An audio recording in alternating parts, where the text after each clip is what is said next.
I'm just throwing a. This will get us live on the air. I was trying to get that lobby to work, but something's wrong with that. The way that show was set up, the pre-show or whatever. So we are officially live right now, Red. All right, so So, we do Red, have a new chat window. Should we let everybody know about that one? we're now in a chat. I'm gonna copy this and I'm gonna give everyone a link. All right, you're all gonna get a new link in chat here for the new chat window, everybody. Apologize about some technical difficulties. I'm dropping the link in the other chat. We're live on the other page. Some people know. So hopefully they will pop over. Aren't these my late sesh numbers? No, this is my personal meeting numbers. We are live. We are live. We are live. We are live. Thank you for hanging in with us, guys. We appreciate you guys working through with us through all these technical difficulties. It's Bro Show Live. I'm Skillbo1, and I'm going to pass this over to Sequence, and we're going to get into introductions and get right down to it. Hopefully everyone in the other chat got my link. I spammed it in there. Sorry about the issues. Something was happened with the way the pre-show was set up. Rob in the chat kept asking who Sequence was. That is me. Hopefully you're here by now. I'm the one responsible for making sure that all of that was not set up correctly. I'm very sorry. We've done a really good job of that over the course of our show, and I feel like that's one of the only times that has happened. So unless it's Skillbo. Thank goodness. But it's tough. Skillbo, Eagle, anyone that's done a show can attest. Setting up all of these different numbers and getting this stuff linked up is not as easy as it looks. So we just make it look easy, especially considering that we're stoners. But I'm happy to be here. Hopefully everyone that's in the other chat can roll over here, Spartan and everyone else, and we can get a show on the road. Red, did you just fucking break that thing? Did you just do that, Red? He was just smoking on that. I just did this. I was just puffing on this, and it was sitting between my laps. So and my feet, dude, I shouldn't have this sitting where my feet is, like to kind of like sit, I don't know, ergonomically correct. I have like some media gear, like road cases below me, and they have these like sharp metal edges. Road cases for DJ equipment and stuff. So I just kind of like sit to kind of like keep my feet up a little bit. Yeah, and I just like it was sitting in my lap. I spread my knees apart a little bit, and the thing just kind of fell. It was a beautiful Sherlock, as you can see. So, fortunately, my local. I want to start the Red Setter Farms Sherlock Fund, the GoFundMe. We're going to have a moment of silence for that beautiful piece. Moment of silence for this one. It was empty. Rip no in cannabis peace. Was lost. Rip in peace. Is this where you get the deal with it sunglasses? That's right. I have this beautiful piece right here that I'm going to pack up and fire up. So we're going to do that. And I'm going to put some Apollo 13 in it. Cheers, everybody. Forgive me now that I'm wearing the sunglasses, dude. Just deal with it. My fear is deal with it, chat. Broken glass and bare feet. So Sequence, you're gonna have to DM Easy Swap Pots the numbers. Yeah, on it. You tricked him. And whoever has my package and keeps texting me that they have a package for me from February. I got a package for you, Red. I don't believe you. I keep getting text messages for someone that's owned my phone number like years before me. His name is Brandon. Answer the phone, Brandon. Quit signing up for shit on Facebook. Whatever it is, dude. You got car insurance problems. You've got all kinds of shit coming to my phone, dude. What kills me, man, is I stay out. I haven't had Facebook in years. I'm out there, so I don't have to deal with political bullshit or anything like that. And every day I've been getting texts from just random numbers like, hey, I'm representative of blah, blah, blah. Did you know so-and-so did this? No, I don't care. Stop texting me. Lose my number. Don't they know that growers don't leave their houses for a reason?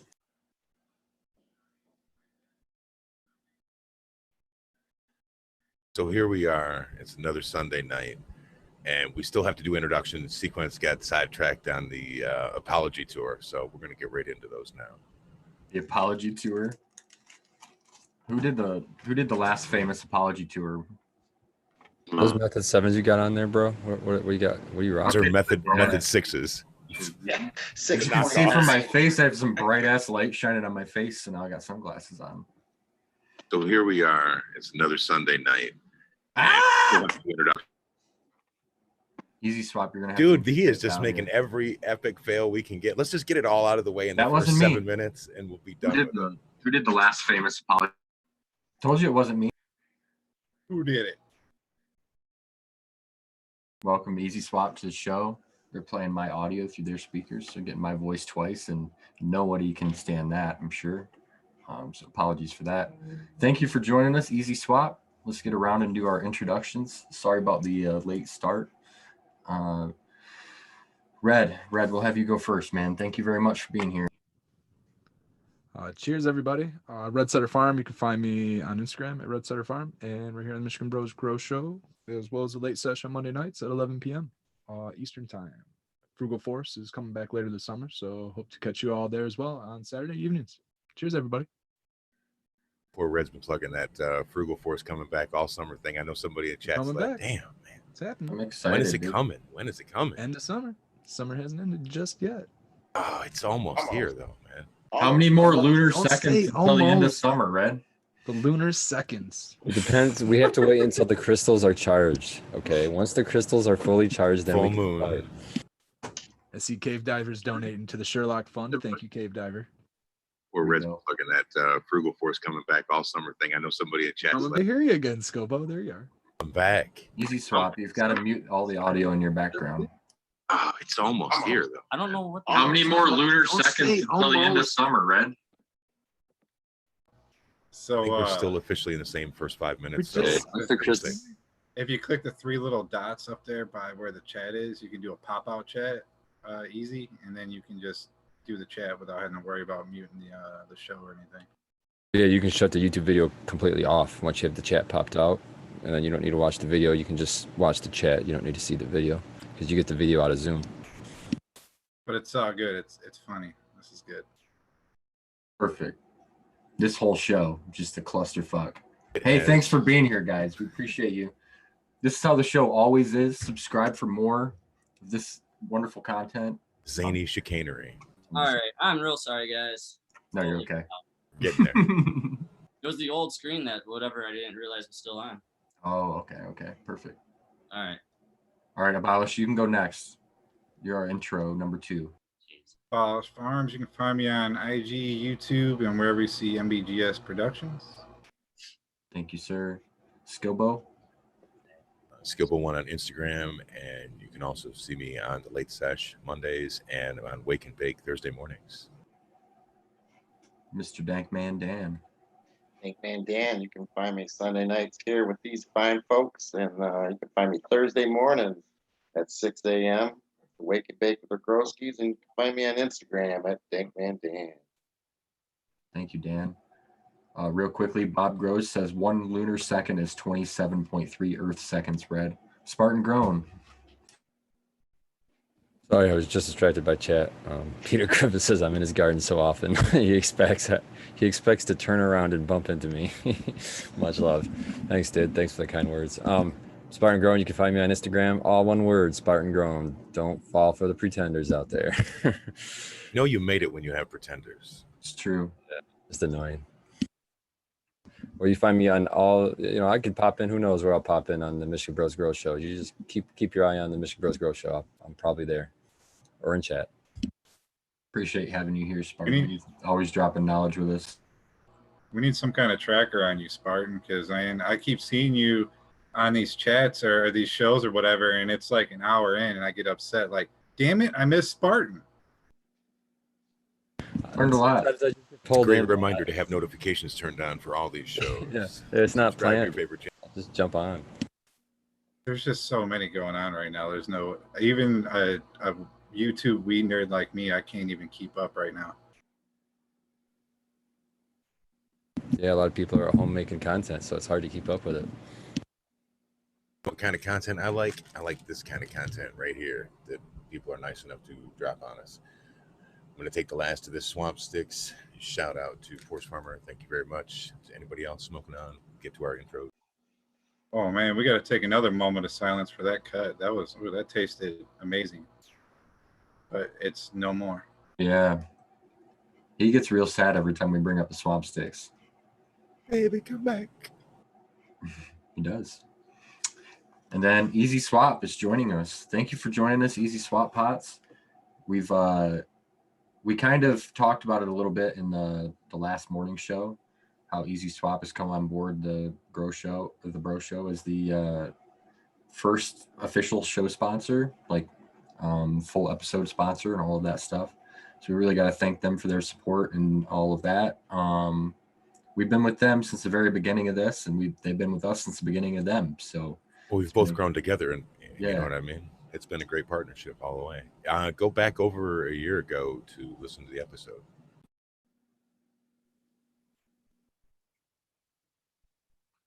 It's nice because we've been able to bring it to people's attention. Like I was saying in the pre-show, as I told Brandon, I said, hey man, I said, I knew once people were able to get their hands on these and actually do a run on them and check them out, that they would probably buy another one. And so I asked him how his business has been doing, and he said that it kind of bears true. So a lot of repeat customers means you're doing something right, brother.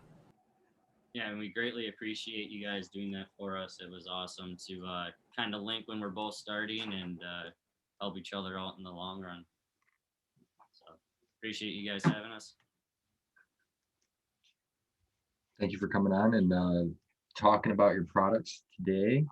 I don't know what everyone else or what everyone wants to talk about today. This pre-show stuff really got me off track in the things that I had going in my brain for the episode today. Chat, you have any questions as well about the Easy Swap Pots? Feel free to ask these guys while they're on the air. I did see a question that we could probably touch on because it's probably a real quick answer for all of us. I forget who was up in chat. I passed by it, but they were asking in Michigan anyways, is getting your medical marijuana or medical cannabis card easy? In Michigan, it's incredibly easy. Really, there's a lot of different places you could probably find. If you reach out to any one of us here on this panel, we could direct you in the right direction pretty much anywhere in the state. My experience is within the Detroit, Ann Arbor area. So if you're in that area, reach out my way and I can direct you to probably a couple of different places, Ann Arbor and Detroit. So yeah, it's really easy to get as long as, you're of age. In our case, you have to be like 18 or have a, an adult or I don't know, supervisor or something like that sign you off. I don't think that it has to be a legal parent or guardian. I think that it has to be somebody that can just basically advise for you. I think a caregiver or something like that. So right, you just have to have one of the qualifying conditions. Under 18 is parent guardian, I believe. So the biggest thing is don't be scared, you guys. If you have no experience, you don't know anybody that's never done it before, these places want you to get your card. They will make sure your paperwork and everything is in order. Like if say you come in and you say one condition is why you want to get your card and they look at your medical records and they see something that's more qualifying, they're going to have you put that down. Like these people really want you to get your medicine. It's not like the old days where where it's inquisition. I talk about holistic needs for eating cannabis leaves. I speak with the cannabis doctors about using cannabis to get off of cigarettes and things like that, neither of which are on the form. I do have legitimate reasons for cannabis, which is pain management, which is on our form. So, I am fortunate enough to be able to be signed off through that, but they're more than willing to discuss how cannabis helps my everyday life through just eating it and using it as a non-psychoactive approach, non-pain relieving approach, just other ways of just holistic healing and things. So they believe in preventative medicine, at least the places that I go to. So explain that. to me. And also, it's an extra little thing. If you're carrying some cannabis with you and you feel like you still might get a hard time, even though cannabis is legal, you can still get OWIs, you can get DWIs, things like that. If you have a medical card, it's a little bit extra of a protection you can kind of have on yourself for your safety. So just think about that, and always, of course, keep your mouth shut and go about the rules professionally. Haas Farms asks, how do they regulate or enforce the plant count? Is it the honor system? Has anyone ever been asked by the system how many plants they have? That is basically the honor system, but until they come and count or come and have any reason to suspect you're over a limit. So if you're someone that is even near the limit, so like let's say the greenhouse. If you were to walk in the greenhouse, they would probably ask how many plants are there, just because it looks like there's a lot of plants there. You know, It's just a lot of plant. Yeah, if you have 10 plants and your limit's 12, it's easy to count 10 plants. But if you have 70 or your limit's 72, it's pretty hard to count and see that you have 70, or if you have 90. So they will count them. So just kind of be common sense as far as that stuff goes. If you don't draw any attention to your grow, chances are no one will ever count them. But if they do, it's up to you to be within the. Yeah, the onus is on you for sure. I mean, and on the small scale, people that regularly listen to me rant and rave on here is I've been in a bottleneck waiting to pop new genetics so that I don't go over my numbers. So even though it's an honor system with a little bit of bite. If you are found to be out of compliance of it for any reason, then that's your ass, and you put yourself there. So, they gave us I look at it like this. I would say that if you just try to learn to, why do you want to grow more plants? Is it because you want to end up with more bud? Maybe we can do something about that without you risking prison. Yeah, and the thing to remember is that Haas asked if they inspect all the homes or grows. They don't. But you have to remember that they gave us this legal ability to grow plants. So if you go beyond what they gave us, they're really harsh on you now, because it's like, okay, we allowed you to do this thing, now don't abuse it. So if you're one of those people that does abuse this, they will make an example out of you. They will do that. And don't think you're slick. There's always some random reason or something that can pop up in your life that the police or whoever needs to be in your house, and they somehow stumble across your grow. Just stay one under. I mean, if you got 12, stay one under. If you can do 70 something, stay a couple under. Or your ex tells on you, or your friend tells, anybody that you crossed tells on you, or anything. If you're not following the rules, you're in a bad spot at that point. I'm not trying to live in that kind of anxiety all the time. I'm good. But I guess the fear of being a number, or the fear of being on a registration list or something, doesn't really need to exist for the most part. Once you get your card and you are registered with the state, you don't have to register your plants. We don't, yet. We don't have to tag our plants or anything yet. So as far as that goes, like they're saying, honor system, be cautious about it. Of course, all those other things, but you don't have to worry about somebody coming at the moment. You don't have to worry about somebody coming and knocking on your door, checking your systems, checking everything out. But basically what is going on is you're a number to the state. Your name, none of that's really attached. It's all through medical licensing, and there's protections that we all have for that. So if somebody calls, even an employer, and I've helped out a couple of patients in my past that have had employers need background checks and things like that, and they failed a drug test. Well, I said, go get your card right now. They'll call, they'll check on you. Well, he was active, but they weren't allowed to give him any other information. They weren't allowed to give up a name, nothing like that. They were only allowed to tell him date of activity and things like that. Otherwise, if they call, you're a number in the system. So I guess if you got pulled over, there could be a database with numbers linked to names. At that point, once you show somebody your card and give your card over to somebody who requests it and they take it, they can take that number and that name and put it in their own database, but they can't get it directly from the state and search out whether or not you have plants in your house. So your localities have no idea until you tell them. Was you hear a rash of those problems? What's nice, right. I see a lot of love being shown in the chat for you, Easy Swap Pots. Yes, indeed. It's awesome to see that. I love it. Shout out to all the people that have bought and supported us and have got our pots. Honestly, it's the most surreal thing to be on Instagram and seeing my pots, something I've never dreamed of. Honestly, I never really thought anything of it. And just to see them in everyone else's tents and all the raving feedback it's awesome, honestly. No words can describe that feeling. I love walking into the grow and seeing that big Easy Swap logo on the Frugal Forest pots. Yeah. Feels good.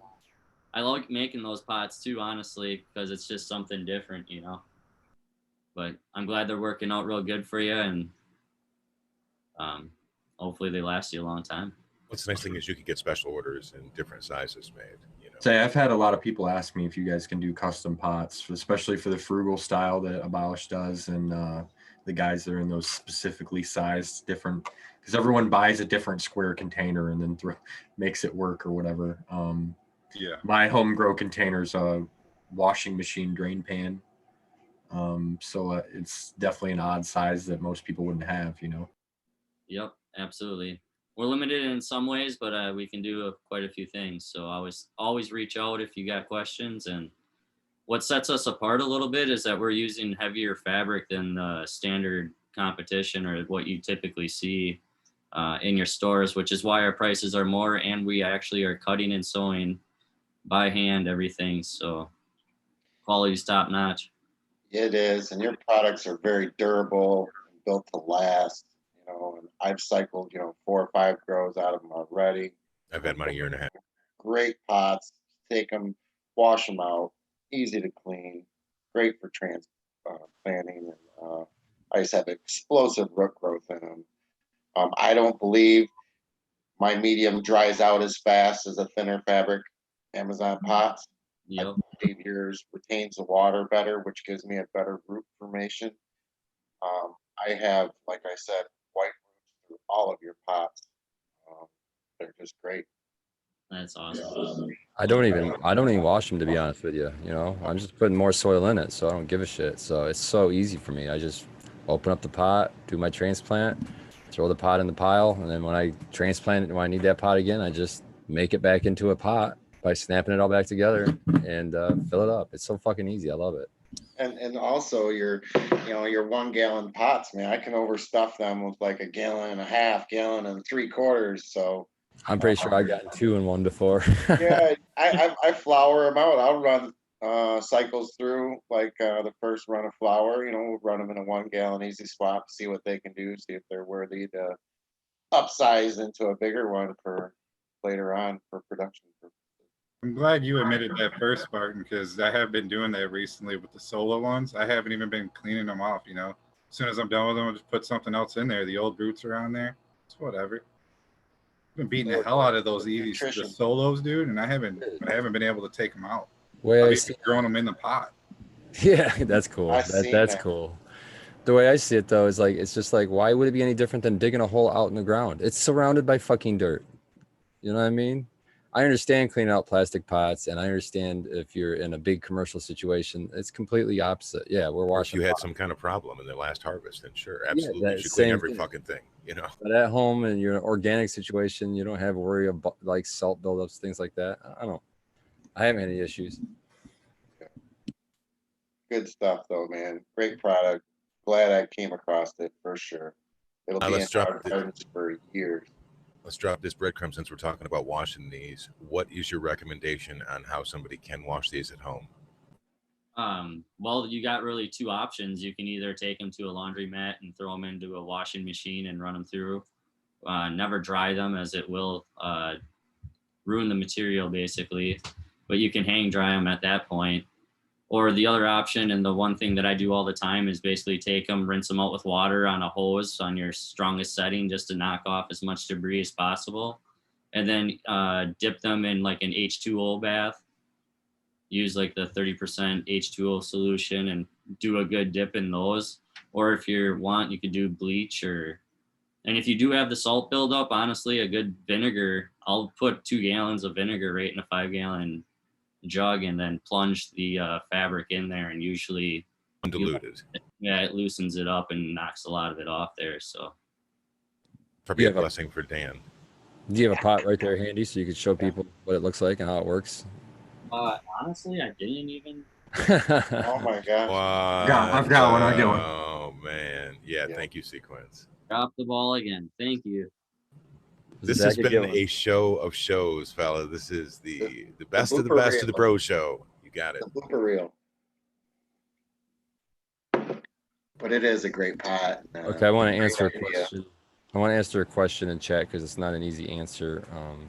They're talking about the limits that a home grow can have as far as flour on hand in their possession. And it does mention in the law 10 ounces. But it does have a provision that says you can have more than 10 ounces if you basically can prove that it was just your flower. You can't have outside flower and and be storing up more than that. If you had a really big harvest, they're not going to make you destroy it, but you have to be able to prove it. Like they could just see, look, this bud is all the same. You know what I mean? It's from the same plant, that kind of a thing. I just wanted to clear that I up. think it's section 5. I think it's section like right at the beginning of section 5, and it basically talks about. That's exactly what it says. It almost says like unless it's grown on property or something like Yeah, that. Like it says unless it's pretty grown much on your exception. property. Right. That's a recent change too. No, that's not recent. That was written into the law. Was it? Yeah, originally. Okay. Yeah, I'm that sorry. 10 ounce thing is really important for us growers because you can get over 10 ounces pretty easy as a even small grower with a 4x4. That's why you make hash. Yeah, and have everything labeled correctly, dated correctly.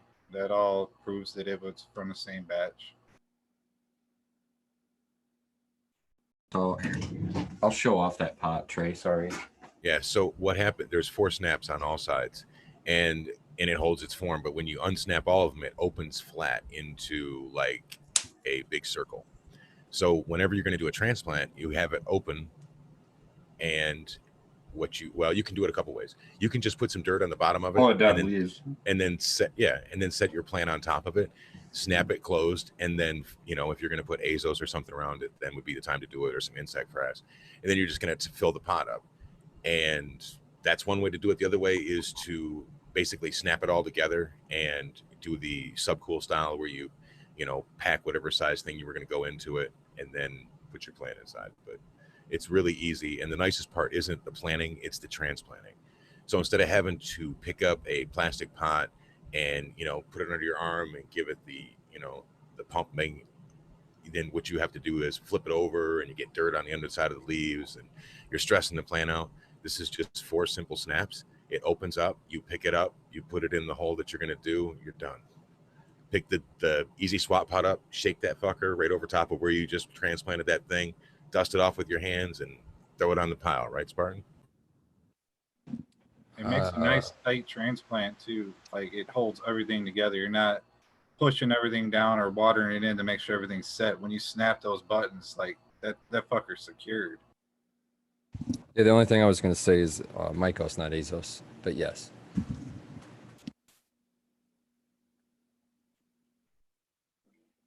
Headcase says the only problem that they have with the easy swap pots is that their babies grow too fast and their veg count gets pressured. Attest to that. So how long have you guys kept a clone in those solos right now? Because I got some OGs that are well over a month right now and still healthy. Because they're basically acting like a big Rockwell cube in the wicking tray. I honestly, Cocoa, you can go a long time. right? I don't honestly do the little succulent pots or those little solo cup sizes. I do everything right from like clone right into my half gallons, and I've honestly kept stuff in there. I actually have still plants that I started. Obviously not. I also have like flowers and stuff like that I start for other shows. So we did like perennials and stuff like that in half gallons that I've had from like February, still in their same pots, and I just top dress them and keep giving them a little bit of dry amendments to keep the nutrients there, and pretty much you can keep them a long time. But in the cannabis, I keep probably 2 months in those half gallons. As like a non-biased, I suppose, user of your product, I can second that opinion. So I go directly from clone into half gallons myself. The solo cup one, it was pretty much novelty. I tried to use it once and didn't really work out. I was able to use it to supply a clone to a fellow panel member or a fellow Groski out there. Shout out to Big Jar. He took my Death Star off my hands. I hooked him up with my little solo cup easy swap pot actually. Just because I wasn't using it. So I gave him that clone in that. But otherwise, I go directly into half gallons, and I like that because sometimes they end up sitting in back stock for a little while just because I like to have them available in case I need them. And I'll tell you what, I can get a good few months off of them plants, and they'll get to the point where they start getting big and they're putting on so much weight at the top, and that root ball is so small that the stem starts to teeter over, and I would say that's the only side effect that I get, is that the plants can almost get too big in those pots, and you have to really prune them back. That's why I prune them back, and everything's okay. I have to go let my dog in, so I'm gonna go do that. But shout out to those half gallons, man. They do a great job. Thank you. I love when the plant's so big it tips over and the root mass is so small. Even when watered, it isn't enough. Well, that's when you have to start really topping and filling out those pods. It's what I've had I to do. think it means you should transplant. Sometimes you should. I don't know what you should do, but Going going back to those little novelty ones, the thing you have to remember is that cannabis, when it's healthy, drinks a whole shit ton of water all the time. And when Brandon mentioned to me, said that those are succulents. So that's something that doesn't drink a lot, but it's perfect to hold those. So I just wanted to clarify that some wouldn't just be like, well, why would you buy that? So. And honestly, if you're like, there's people that are around their gardens, a lot and like to fiddle around a lot. And honestly, in my earlier ages, when I first got going, I was in my garden all the time. Those solo cup sizes and the succulent size, that would have done good if I was there all the time. But honestly, my gardening, I can leave those half gallons go 3-4 days by just putting a inch water in the tray, basically. And I can go 3-4 days. I don't have to water them or anything. And you can check out my Instagram. I've got several other people showing 2 foot plus tall plants in those half gallons. So yeah, pretty robust. Yeah. That's what I was going to say. They get about 18 inches plus in those before they start teetering. Yep. Yeah, absolutely. I am hydroponic, by the way. So just in case anybody's wondering how I'm getting 2 foot plants in a half gallon pot, hydroponic. Just Jacks. Just Jacks. Organic myself, and I pull the same Cool. thing with just dry amendments and potting soil. Oh man. And that. Attaboy. Everybody got their that's really impressive. I love the product, and like Scobo was talking about, when you're going to run and I don't know, like a dozen or 2 dozen plants, you got to transplant them all, having to tip over what I was using half to 1 gallon pots, you got to tip all those over. You're making a mess all of your grow space, whether or not you can sweep it up, you might be scratching your floor with perlite or all kinds of shit, so yeah, stressing your fucking plant out. Yeah, you're taking extra time cleaning up, Yeah, come on now. And the thing is that I have a bad back, and so does the inventor of these, and that's kind of what led us to do these. It's really hard, or a pain in the back, when you have to bend over and do all of these mechanics to try to transplant a healthy plant. And when you've got something that's 3 feet tall, that's a pain in the ass, dude. That's a wrestling match. And the durability of these pots is impeccable. I mean, I've been running them for about a year now, and the snaps all continue to work just fine. I haven't seen no tears in the fabric, no stitching coming unstitched. There was another brand of pots I was out there when I first started, Easy Swap. I'm not going to mention no names, but they have a cellulose brand pot that you can separate the sides, and it's a PVC pot, but it left open for fungus gnats to get to your roots really easy. So I didn't like that. And your pot had the same easy to transplant out of, but it protected my roots from them fungus gnats. So that's why I chose your pots versus the other brand out there. I found yours to be superior. Anybody tried wicking through the shiny and newer material ones versus the original OG material?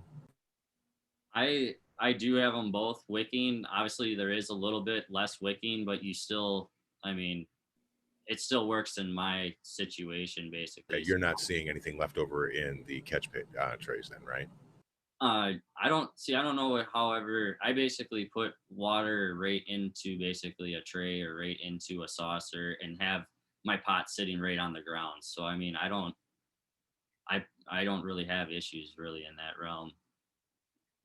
I put usually rocks in the inside of my pot, just on the very bottom there, to kind of keep a little gap instead of putting something on the bottom side. Something I've always done, not really sure why. Air. Yeah, I got both types of materials for the smaller ones, and I've never noticed any kind of difference between both the plants, are the same size. Everybody drinks everything right. One just looks different, seems like. Yeah, and when I first came across it, I think I messaged you guys directly, Brandon, and expressed my concern about that. And then I ran it through a flower cycle, and it performs just like the other one. Right. I do know that there is difference and stuff, and to clear that up too, I mean, we basically originally bought a couple fabric rolls. It was just the original stuff when we started making our bigger fabric pots. That material stretched too much after using it like 2 cycles with handles on it. So then we sought out something different, and we don't really know exactly, like fabric terms and stuff like that. So we got basically this really high heat treated, but on our next purchase, which is hopefully next spring, we're going to try to basically seam those 2 materials where we find something in the middle to Sweet, man. Yeah, to benefit both sides and roll forward. So get it down to one material and one standard, so everyone obviously is getting the same product. Yeah, those 7 with handles of the shiny newer material is definitely, because you can really, those 7s, you can put way more than 7 gallons in. Way more. You can get more like almost 9.5 gallons, probably 10 in it, and still be able to water it. That's just being honest. It's going to be bulged out on the sides, but it's going to hold its shape. It's not going to, pop open or anything. But yeah, man, that would be sweet because it's easy to move those ones around. What's up, Joe? Welcome, Yeti Stash, to the show. Yo, it's Joe. How's it going this evening? Going really well. We're talking about Easy Swap pots. We were just announced that they're our new show sponsor today. We're talking about their products and some of the features of them. You hear Sequence just seamlessly lie and say that everything's going really well? Well, minus the first, let's see, about 9:20 is when the show started. 5 minutes. We had 5 minutes to get all the goofy stuff out of the way, and I think we've pretty much succeeded. What do you think, Chad? So brutal, dude. It was so brutal. My bad. Oh, it wasn't your fault. It was my fault. I got an easy swap question because I don't think we ever asked this, but like the numbers, like the 5 gallon or whatever, specifically in the frugal ones, I noticed we designed them to be 15 gallons, but they'll actually hold almost 20. I'd say it's like 17 or 18. Yeah. Is that across the board on all the pots? They actually hold a little bit more than what, like the number 5 will actually hold like 6 or whatever? Yes, absolutely. So actually all of our pots, and I don't know why I can't remember exactly why I went with the sizes I did on all the gallon sizes, but all of our pots do hold more soil than any of your standard, whether it's fabric or even plastic. It seems to hold more soil in every size. I feel it's to be able to water as well. You know what I mean? Because if you had it filled, if it was a true 1 gallon pot and you had it filled with 1 gallon of soil, you would start having issues with runoff. Whereas you have that buffer of like 1.5 inches or 2 inches. It's up to you. And then it's up to you how hard packed you want to go with your soil too. You don't have to get carried away with it. Like one thing that you can do is if you only can buy one of these things, I would recommend, just personally, Skilbo choice would be to recommend buying the finishing pot and then to transplant into it really, really early with a little bit of soil.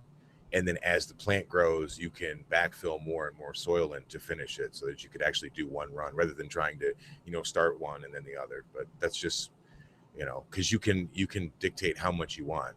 In fact, right now I have 2 of your 7, we'll call them 10 gallons, but 2 of your 7 gallons have 3 plants each in them. Oh, I have 3 Winnies, which is a Cindy 99 Durban cross that I got from Eagle Gardens. Shout out, brother. And the other one is also from him. It's 3 of the Blueberry Quintessa that I had as like a re-veg. I took really, really late clones on it because I had a problem with them before. They just didn't thrive for me. So I took some later ones. I had to go through the goofy period. So both of yours actually have 3. I'll take a picture of it and send it to your DM. That'd be awesome. I actually just stuck 3 autoflowers too that are feminized in one of my 7 gallons. Just honestly, I think Friday, just to see what would happen because I didn't have enough pots cleaned up. Well, I can tell you that both of those plants are vegged over 36 inches. Like all 3 plants are over 36 inches. I just kind of moved them around a little bit and trimmed them up. So you can get it done, man. Yeah. Hey, and you guys ship awfully quick, man. I mean, bam, bam, your pots are here. I do like that. Thank you. keeping the old man busy. He just retired, so that's perfect. Good, good, man. Yep. Shout out on your shipping, that's for sure. Thank you. So High and Tight was asking about algae in his wicking beds. And first, before I answer like how to get rid of it, just know that it's not a bad thing. It's just part of the system. You'll have like springtails or something come in and eat that up. But if you want to get rid of it, just add more pellets to your wicking bed. Raise the level up to where you're not even seeing your water line, I guess, when you're filling it up, because it's light that's hitting the water that's at the top of your little your hydrogen balls that are causing you to get an algae bloom.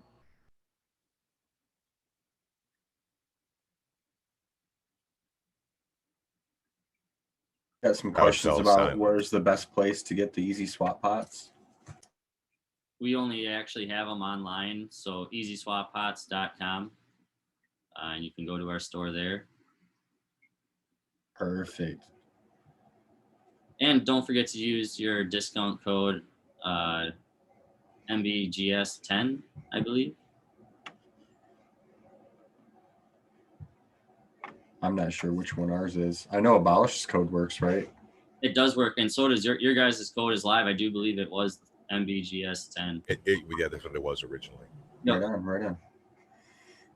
We'll have it all figured out and posted in the description of the live after the show. Awesome. Chris says a cut of Mac 1 was $2,000 in Boston 6 months ago. I believe that.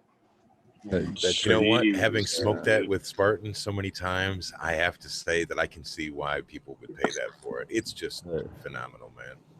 What happened to it not being for sale? Jeez. I was Yeah. just gonna, Not for I was just gonna sale, say, man, I'm super high right now, but that super triggers me anyway. It's Oh, like, yeah, That's it does. grimy, man. That's how when people I are hear that these stuff, days. I'm like, Maybe for some apple fritters, but Mac 1 should be free. no, you should pass that. It's supposed to be a respect thing. You're supposed to pass it to a grower that you respect. You know what I mean? Yeah.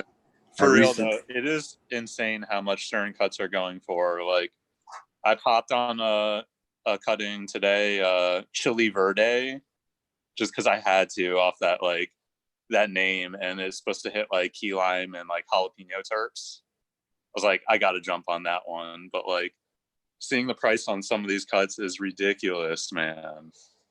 Are we talking? Like, I think I'm paying $350 for that cut. And yeah, I seen runts, apple fritters were $1,000 on there. Yeah, just Haven't high tried dollar either one of cuttings. those. Yep, I've seen that. Definitely. But yeah, even on that one, Mac 1 is not for sale on that. It's just a give out, I guess, to the dudes that he likes. Yep. I've seen people that will they'll sell you cuts for $1,000 but won't sell you Mac 1. Yeah, I would sell just about anything for $1,000, but not Mac 1. I just won't. Yeah. Or But anything, yeah, like anything Wi-Fi, that somebody getting passes you Wi-Fi and for a says, friend. Right. You have to have clearance to move things like that. yeah, if somebody passes me something that says this doesn't go past you, that's another one. That's just like Mac 1. It just wouldn't be available. It's the price that I pay. If I want to be able to cultivate it, you know, and if you don't want to do that, that's fine. Just realize that you're going to get snipped out of the circle the next time something comes around. It's not going to be with you. After growing Mac 1 out, actually, like, it's kind of not my style plant, really. Like, I could see how people would like it, and I like the whole like story behind it, but like it's kind of a mutant plant that like it reminds me of a re-veg plant, like the one I'm growing out. But the one in Sequence's greenhouse is beautiful. Put it outside. Yeah, man. for sure. It shines outside so far anyway. It grows it's got like a velvet on it. Like a hair covers all the leaves and everything. It's got like a gray cast over all the leaves. Like you can tell it's green, but also like, and it's not trikes, I don't think. I didn't look at the leaf under a mic. I'll do that tomorrow. Look at the leaf under a maybe like microscope. sage, like I think sage. it's like a something. velvet that's on all the leaves of the Mac 1. It's really cool. It's the only plant in the garden like that. Super cool. And the Mac it's S1, interesting. not even close. Nice try. It's different. Yeah, I noticed with the Mac 1 I have that it wanted to flower almost like an autoflower plant in my bedroom. When I asked my friend about it, he said that it kind of does that. when it's not given enough light. Like it was kind of like pushed to the side in my veg. And I sent him a picture. I was like, this thing looks like it's going into flower in 24 hours of light. And I was like, what the fuck is up with this plant? Yeah, I guess that's what this one does. It needs a lot of light to just keep from even flowering. It's a mutant, the one I have. Be interesting to see how they compare at the end of the season. That is really cool to be able to see. It's always cool just to see something you grow inside versus outside, because that's different. And then to see, you know, an S1 of another strain, of the same strain, and compare them is awesome too, to be able to compare. Right now I'm flowering Mac 1 inside, Mac 1 outside, and then Mac S1 next to the Mac 1 inside, completely different. And then I have the Trop cookies flowering inside and outside. And it's really neat seeing all the different expressions of all those. It's like 5 different versions of the same 2 strains. Who put out that Mac S1? So Ethos did an S1 of the Mac 1, and then they released it in the multi-pass. So I'm part of the Ethos multi-pass. So I have all like the exclusive seeds or whatever. And they gave every one of the multi-pass people one seed. And since I had the Mac S or the Mac 1, I just figured I'd pop them and run them side by side. So that's what I'm doing right now. And to see the difference, right? Because they had you know, everyone sees like an S1 of a seed and they feel like it's close. I thought it would be even more similar than it is. But you would assume that they would be very similar. You'd assume that they'd be genetically the same because they're supposed to be, but they're not. There's one thing that I would mention though, is if you get this as a cut from someone, we know we can talk about the whole environmentals game. So potentially the plant could not be thriving in your environment because it hasn't been held in there and ran enough times for it to get its legs up underneath of it and balance itself out. So potentially it's cool that you did it the way that you did, because you haven't flowered out your clone of Mac 1 yet, and you have it finishing basically the same time as this seed. We're pretty close, right? Sorry, I was typing answer to a question in chat. What did you ask me, your last sentence? You started them both about the same time, right? The Mac clone and the S1 seed? I didn't, but I made sure that they were the same size before I flowered them. So I don't know when the Mac 1 was started, but since it was a clone, I obviously couldn't start them at the same time. But when the seed catches up, you know, they're roughly the same size. The S1 is now taller by like 6 or 8 or 9 inches. It stretches more. The S1's got more internode spacing. Everything about the structure, the S1 is better than the Mac. Anyone that's grown the Mac would probably agree. There's a lot less shit in the way. It's got, you know, it's just easier, a lot less stuff to prune, but it's also doesn't have any frost on it. So it's like early in flower, you know, early in flower, you'll have some that are just like real frosty. And then you'll have some that or just have trikes on them, you know, it's one of those. So the Mac 1 is definitely showing out. You can tell that it's going to turn into something different, something real nice. But we'll see, you know, the one that interests me is I want to see the difference between the greenhouse versus the indoor. Joe, you got to show off your rig. Everyone's hype over your rig in the chat. So hold it up, would you? Dude, it's so cool. Look at that thing, guys.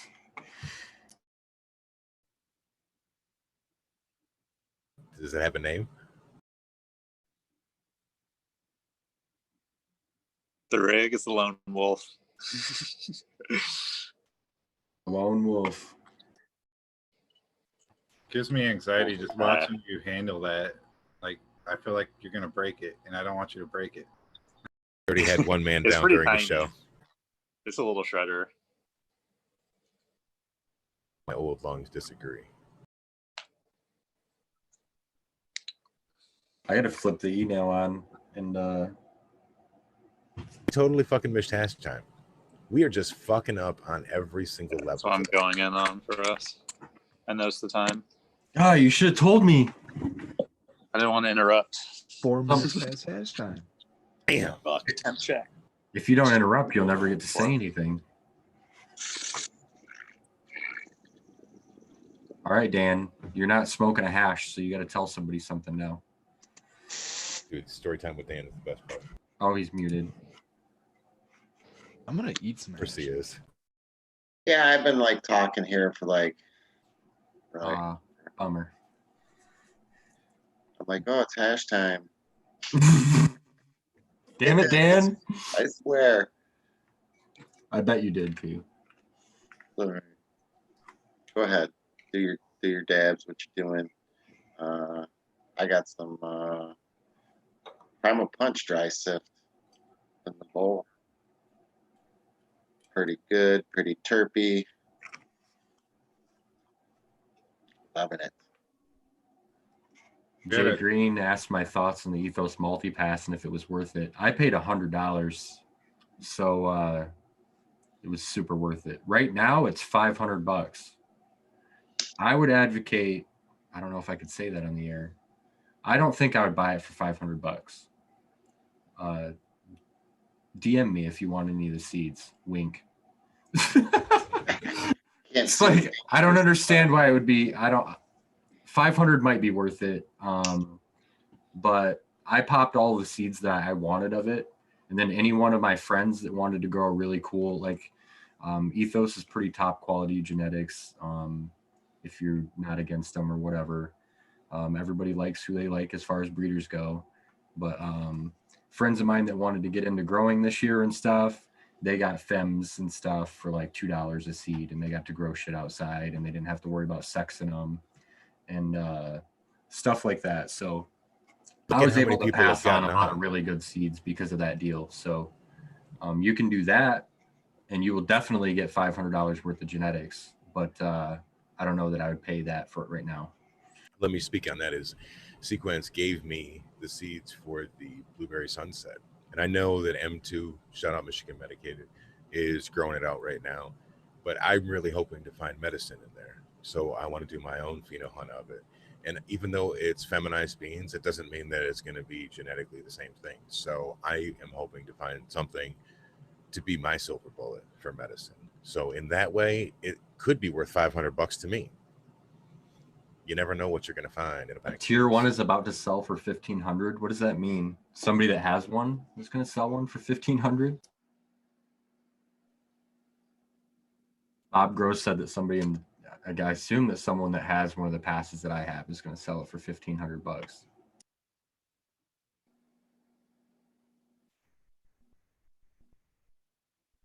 Screw that, dude. I'd rather pop bag seed until somebody hands me a cut. Yeah, I mean, it was great if you could get in early. I think Normish got in real early too. Normish Micro, he was able to get in early. When are they doing the next drop for you guys? Supposed to be September. That's probably why people are selling them right now. I mean, you can only grow so many plants. Talking about medicine for me and silver bullets and shit, I want to give a quick shout out to Baked.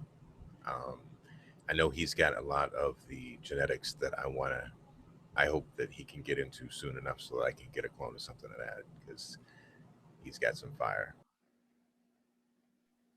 Big does have an impressive vault going. I don't know 80% of the stuff that's in there.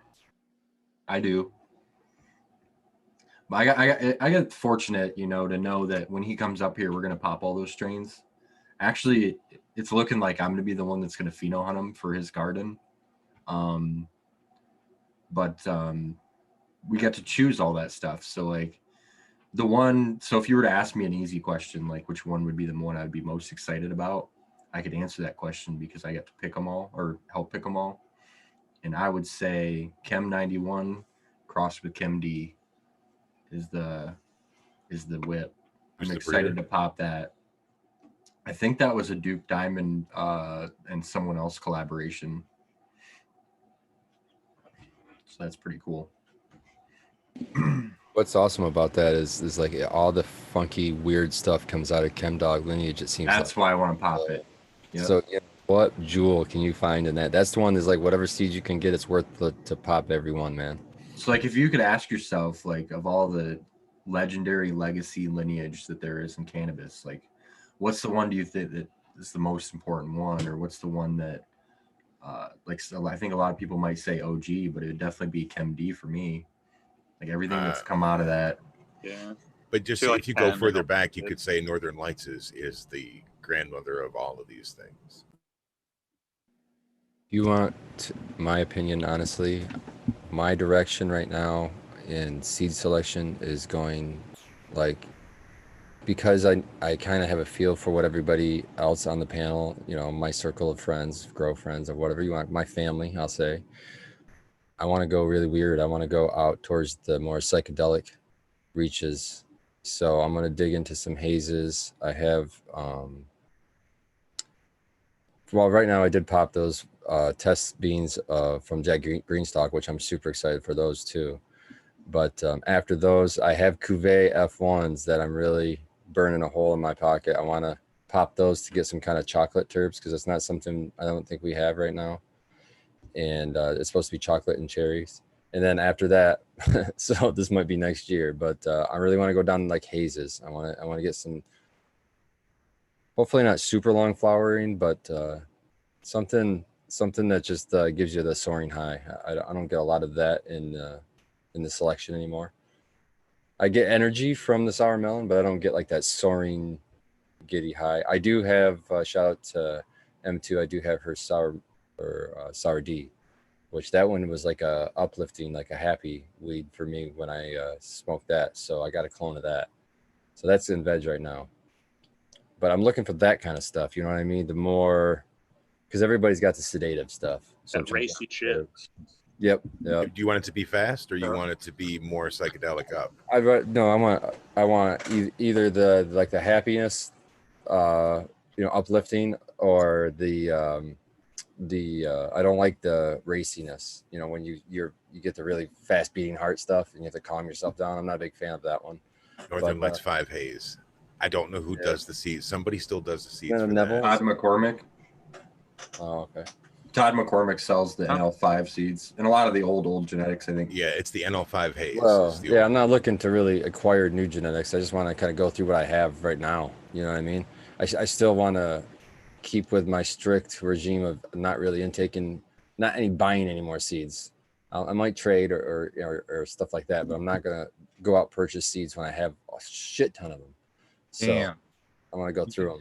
You got me excited, Spartan, because I was going to hand you this pack that's an Amnesia Haze cross with a pineapple sorbet. I want somebody to hunt this out really, really bad, because I love the Amnesia Haze. I'll do that. I also have our heirloom Acapulco Gold. So yes, now that's another one that's kind of burning a hole in the back of my mind every time I think about it. It's on my bucket list. I've never got to try like legitly done by any of my friends. I've had somebody say it was, but I don't believe it. Well, this one, all I can tell you is that it came with a Heavenly Haze, I believe it was called, or Heavenly Sativa is what it was called, from Mass Medical strains, and it also came with a preservation project of Landris or whatever Acapulco Gold. So that's the most I know about it. I imagine it's fairly legit. There's some drama with him, but I don't know. I consider it pretty legit. Speaking of seeds, I got some cool ones this week from my friends at Soulfire Gardens. Hit him up and I told him I wanted some lemon terps to wash, and he sent me out Don Lemon, which is lemon tree and Don Mega. Don Mega is GMO and black banana. And then he sent out this lemon peel, which is lemon peel Don Mega. It's called Lucchini. Pretty excited about these ones. Oh yeah. It's hard to get lemon terps. That's what I've noticed. I've only hit it once or twice. How does that wash out, or you've never ran a lemon strain? Yeah, like I've done like a lemon squeeze that I would never repeat because it didn't return well. And then I actually did have a Don Lemon a while back that my friend Herman the Hustler gifted me, that it washed pretty well, but then once we figured that out, I didn't have it anymore. He didn't have it anymore. Nobody had it. So yeah, luckily continue. The people at Soulfire hooked That's it cool up because you know what you're looking at. Yeah. going back into it. Yeah. But yeah, lemon tree in general, like, I don't know if you guys have grown it out, but it's got awesome terps. But other than that, like, it's not much of a hash plant or like anything plant really. I mean, Really? it's Not like gonna a return it. plant. Smells good. Does it test well? What's that? Does the lemon tree test well? I haven't tested it. I've grown it out a few times, and it was just like, I took it like 12 weeks thinking like, man, maybe next week it's going to harden off on me. And like, Holy it just shit. like was a larvae plant. I was like, I'm taking this room down. I'm sick of waiting on them. And same Sounds thing like- outside, never finished for us. So that was the two runs I gave Lemon Tree. But the terps could be way better if you pull it at not 12 weeks, say you pull it at 70 days. I mean, it could be a better profile. Yeah, I mean, the terps are insane on it. Like, even as a larvae plant, like when you smoke doobies or smoking it in general, it's super, super flavorful. But that's kind of all it has going for it, really. So I think that being hit with different plants that, you know, will help bring up that, like this one, for instance, the Black Banana GMO cross, give it some structure and, you know, some frost to it. Sounds good. Yep, good ones. Very excited. They got solid gear in Nice. general. I've never been disappointed from anything from Soulfire. My Spartan, you almost got me thinking about this one I grew out from them. That was Baba Duke, was a 3-way cross that has Neville's haze in it.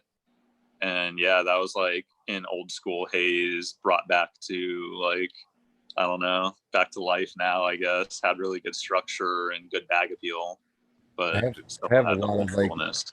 I have like a lot of TGA stuff, and you reminded me that I still have Vortex. I think I have a few seeds maybe of Vortex, and that was probably like, if I had to name a strain that what I'm looking for kind of a thing, Vortex. I mean, it was like, it didn't have a ceiling. Like the more you smoked it, the higher and higher it took you, and it was like that soaring high that like you had to hold on to your, you know, Pop arm those rest. seeds, bro. Yeah.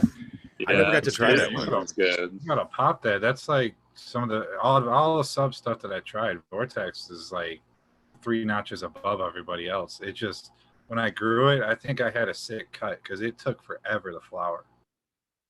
He said himself on something, I don't remember what it was, but he had been asked before what his like highest strain was, and he had said it was Vortex. And then going back to the cuvee, that was one of his favorite things. You know what I mean? That was lost in the fire. So those being F1s is really cool. I'd have to go and dig through and see if I do have any, but I'm pretty sure I might have, like, because I usually try to save, like, I don't like to pop a whole seed pack. I like to like save one seed just for like a whatever. I've always done it. So I think I might have at least a seed of it, or I don't know. But that was one of the strains that was way different from the inside to the outside. Like when you grew it outside, it was like there was always like a lemon dominant terp, but it changed from like a lemon cleaner, you know, like a lemon pledge or something on the inside, but outside it was more like sweet lemons. Like it was so delicious and so different. But it was a pain to trim. It was, you know, a lot of leaf, what do you call it, leaf to calyx ratio. But it was a good bud.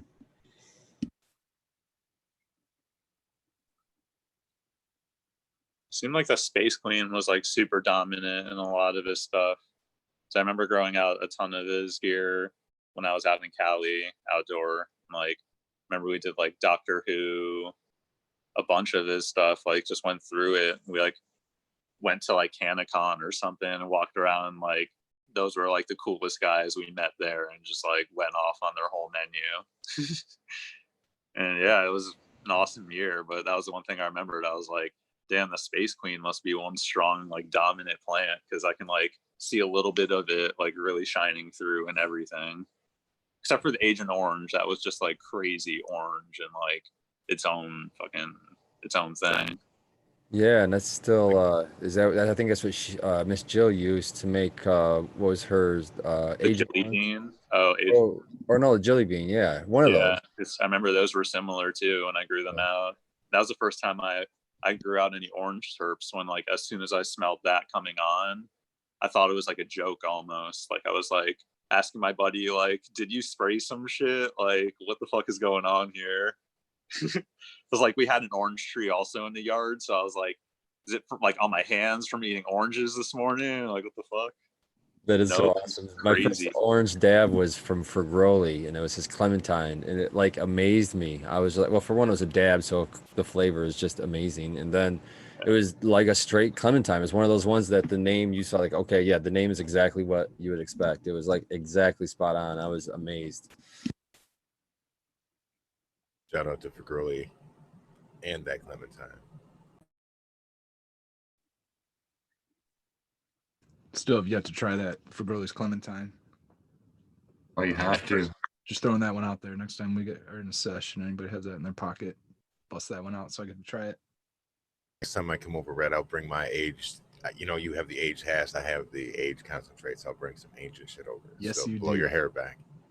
Oh, I like the sound of that. I enjoy a good aged concentrate, man. You know that. Going back to TGA gear, I grew out the Mickey Kush and Conspiracy Kush. Both of those were nice. I wish I was a better grower when I had them, because it was like my, first year and a half. So I'm still a shitbag grower up till last week at least. But I would probably kept them because they were really good medicine, especially the Mickey Kush was good for pain.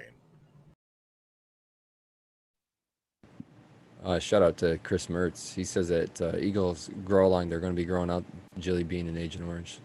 So that'd be cool. Get a lot of different expressions.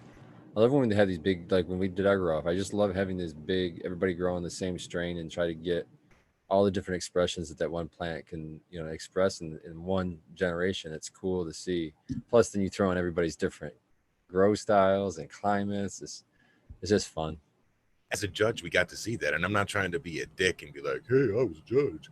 But like when you're sitting at that table and you get to try all of these, you can see that there's like a certain way that they tend to lean. You know what I mean? One of the things Sequence really chided me specifically for was to not refer to them as the like the Thai leaner or as the strawberry leaner. But clearly, now that everything is settled and done, and shout out to the champ and the runners up. But the champ is here. The champ is here. So the champ was Michigan Medicated once again. The second runner-up was Select Phenotype. And pulling into third place was High and Tight. So cheers and shout out to everybody that participated in that. I know that it's really brought us as a community together, and maybe people on the outside listening to me are going to think that sounds hokey, but I guarantee you that the people that applies to believe. So much love, growers love, everything's cool. I can't wait till we do another one. It'd be cool to do a cut or something. Cut grow off or something, like you're saying. Yeah. Submit your favorite cutting you've been growing out for a real long time anonymously. Now that sounds interesting. That can be the next get together. We don't even have to be official with that shit. If you got to supply a bunch of cuts, bring your best. We would have to time that for like around, so we can put it in Sequence's greenhouse and grow and veg out a giant fucking plant and get a bunch of clones.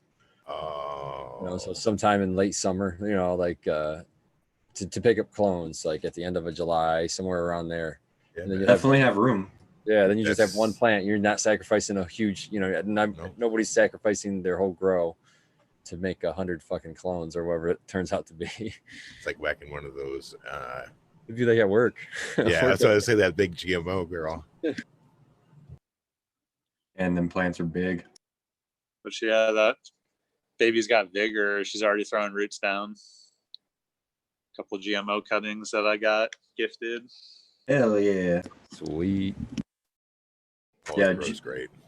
Love it when that happens. Take her 11 weeks. That's the real GMO. I can't wait to get my structure right to build what I got to see at Mid-Cannon when we went through for the tour, because I know what the plant is capable of looking like. I just have to get there with it. Well, we're using salts, bro. Was it the CalMag? The CalMag, man. God, I put the CalMag in there, dude. Have you guys noticed that the plants that you really want to root like always put you on edge? They like wait till the last minute. They give me Everything anxiety. else. Mine roots. always die. It's always when you're in that situation where you could only get one clone, or some reason they started dying. You took 4 and they started dying, and you're down to that last one, and that one's taking forever. You know what? I'll say this on the back of that is a shout out to Red Setter Farm for gifting me the rainbow driver that he literally cut, wrapped in some paper towels, threw in a bag, and made its way back to my house. And also to Dankman Dan, because he gave me the Primal Punch F1, and he gave it to me in a water bottle. He just put a hole in the lid, slid that right down in there, came on back to my casa, and again, everything rooted great. But the rainbow driver especially, I wasn't cloning anything else at the time, so I was, because I had in quarantine, it was outdoor plant. Even though it looked fine, I just didn't want to jump off a cliff like that. But it rooted. So how in was 5 that coming days. from my? How was that coming from my outdoor? You quarantined it. I'm sure you. Oh, it's great. Yeah. Any it's bugs fine. or anything though? Because No. I'm curious on how my No. outdoors performing. You know, I'm No, out. it's fine. I have no problem. I had one that when I mixed the soil up for it, I mixed it a little bit hot. So one of them didn't make it when I transplanted, but the other ones did. So I just think it's like the plant wants to survive. Sometimes you just have to just give it the right environment and let it figure itself out. I haven't sprayed anything out there. Haven't sprayed oil or anything out there. So I'm just trying to let. No, there was nature nothing do on its the thing. leaves. Cool. Very good. Red, what's the sunflower check? Well, what's your height on your sunflowers now? Because I seen some 12-footers today. I haven't put a they're I'd say they're about 12 feet. They're twice the size of me. I'm just shy of 6 feet myself. I'm a little shorter than that, but 2 Red Setter Farms tall. at least that tall. I can't jump and dunk one. That's for sure. Not at all. Clifford the big red dog size. I got the Girls Gone Wild is almost out of my reach, as a matter of fact, as well. So she's up there and just barely flowering. I mean, she looks like 12 to 14 days into flower, throwing purple bracts already. Oh, So nice. the flowers are going to be beautiful and purple. I'm waiting for the leaves to start to fade because it'll change leaves early too. Sequence, how did the autos go on the harvest? Did you take the anvils down this week? Yeah, Purple, speaking of purple. we took down most of the anvil. I think there's still one. And then we took down some of the rest, not like all of any of the phenos.